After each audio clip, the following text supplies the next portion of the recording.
Welcome back to HowToAV.tv. We're counting down to ISE 2017, the world's biggest professional audio-visual show with some of the most fantastic training that you can get hold of throughout the week.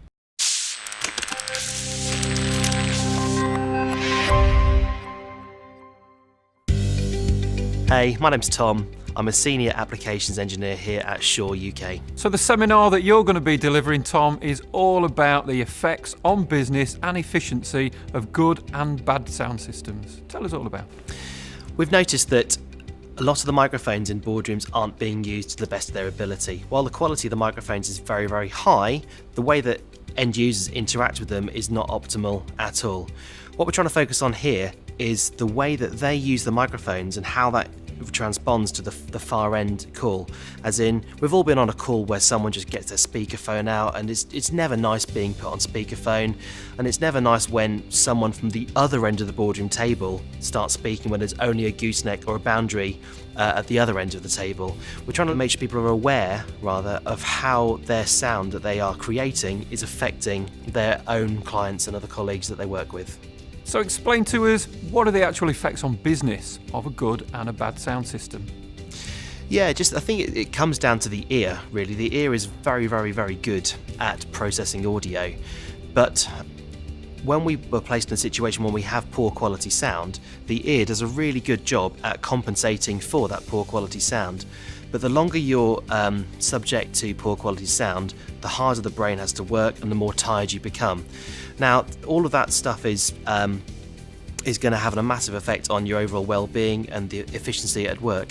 If you can hear stuff perfectly clearly straight away all the time, then you're likely to do better work and be more productive at the office. It's all about signal to noise, really, so that the higher the signal is and the lower the noise is, the less processing or deduction the brain has to do. Whereas as that signal, or my voice, gets lower towards the noise floor, it means that the brain has to do much more work to compensate for that. So how important is the microphone as part of a system, and why should the end user be convinced that it's a real important investment? Firstly, I think we should look at the primary use of a boardroom. Now, the primary use of a boardroom is going to be for communication. Again, for mostly communication in the room and externally via a video conference link.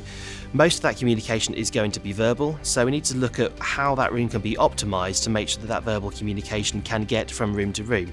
Now, in terms of investment, we can invest in nice chairs, nice tables, nice screens, nice furnishings, but if the sound that's being produced or picked up from that local boardroom being sent to the far end is of a poor quality, then that's not going to benefit us at all, and we should start to look at different microphone technology and also room acoustics as well. So in persuading us that we really can't miss the seminar, Tom, what are the key take-homes that are so important to being there on the day?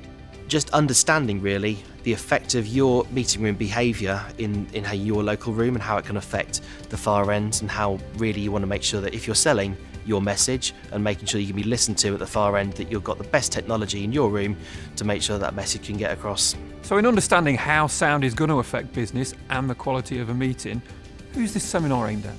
We would love both integrators and end users to come to the seminar because we feel it will benefit both of them.